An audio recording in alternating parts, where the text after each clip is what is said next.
नमस्कार, Bharat express digital में आपका स्वागत है। मैं हूं प्रीति पांडे।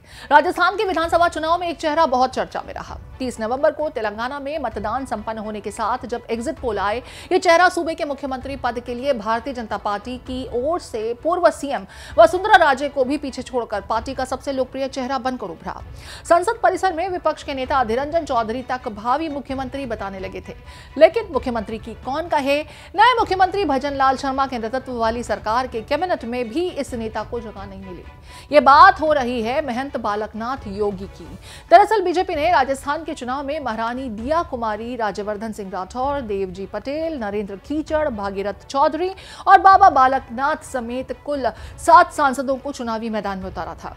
इनमें राज्यसभा सांसद किरोड़ी लाल मीणा का नाम भी शामिल था।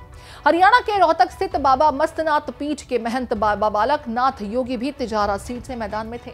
बाबा बालकनाथ भी उसी नाथ संप्रदाय से आते हैं जिससे उत्तर प्रदेश के मुख्यमंत्री योगी आदित्यनाथ। बाबा बालकनाथ की लोकप्रियता का ग्राफ इतना तेजी से चढ़ा कि वो पूर्व मुख्यमंत्री वसुंधरा राजे को भी पीछे छोड़ते हुए बीजेपी की ओर से सीएम के लिए सबसे लोकप्रिय चेहरा बन गए। एग्जिट पोल में सीएम के लिए 10% लोगों की पसंद के साथ बालकनाथ तत्कालीन सीएम अशोक गहलोत के बाद दूसरे नंबर पर थे। बाबा बालकनाथ को राजस्थान का योगी तक कहा जाने लगा।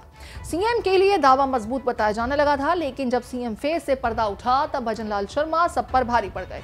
सूबे की सत्ता के शीर्ष पर भजन की ताजपोशी के बाद यह चर्चा शुरू हो गई कि बालकनाथ को नए मंत्रिमंडल में कोई बड़ी जिम्मेदारी दी जा सकती है।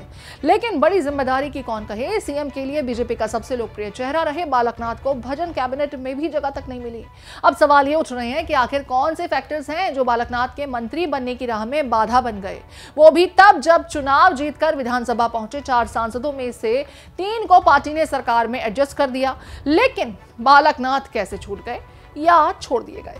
दिया कुमारी को पहले ही भजन सरकार में डिप्टी सीएम बना दिया गया था। बाकी बचे सांसद रहे, जिनमें से 3 में से 2 राज्यवर्धन सिंह राठौर और डॉक्टर किरोड़ी लाल मीणा भी भजन कैबिनेट में जगह पा गए। असली वजह तो बीजेपी नेतृत्व ही जाने, लेकिन चर्चा जातिगत समीकरणों से लेकर के संत समाज के गणित तक कई फैक्टर्स की हो रही है। महंत बालकनाथ को मंत्री नहीं बनाए जाने को लेकर के बात जातिगत समीकरणों की भी हो रही है। महंत बालकनाथ यादव जाति से आते हैं। राजस्थान में यादव जाति के मतदाता करीब 2 दर्जन सीटों पर जीत हार को तय करने में अहम भूमिका निभाते हैं, लेकिन इनका प्रभाव करीब आधा दर्जन सीटों पर ही है।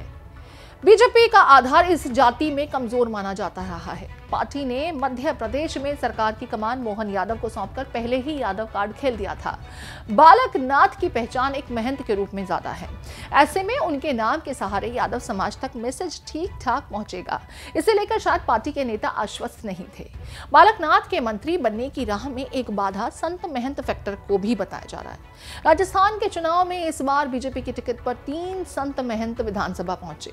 पोखरण से महंत प्रतापपुरी और हवा महल से बाल मुकुंद आचार्य भी विधायक हैं। ऐसे में तिजारा विधायक बालकनाथ को मंत्री बनाए जाने से संत समाज से ही आने वाले 2 विधायकों को भी एडजस्ट करने की चुनौती बीजेपी के सामने खड़ी हो जाती है। एक पहलू यह भी है कि बाकी राज्यों से इतर राजस्थान में बीजेपी हो या कांग्रेस की सरकार, सूबे में संत महंत को मंत्री बनाने की परंपरा रही भी नहीं है। नाथ संप्रदाय के योगी आदित्यनाथ पहले से ही उत्तर प्रदेश जैसे बड़े सूबे के सीएम हैं।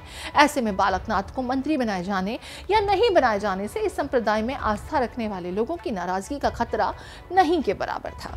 बालकनाथ की लोकप्रियता ही उनके मंत्री बनने की राह में बाधक बन गई।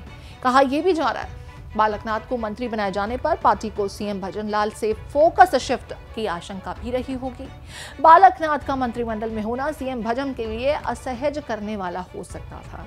यह फैक्टर भी बालकनाथ के मंत्री बनने की राह में बाधा बन गई। इस वीडियो में फिलहाल इतना ही। देश दुनिया की तमाम अपडेट्स के लिए आप देखते रहिए भारत एक्सप्रेस। नमस्कार।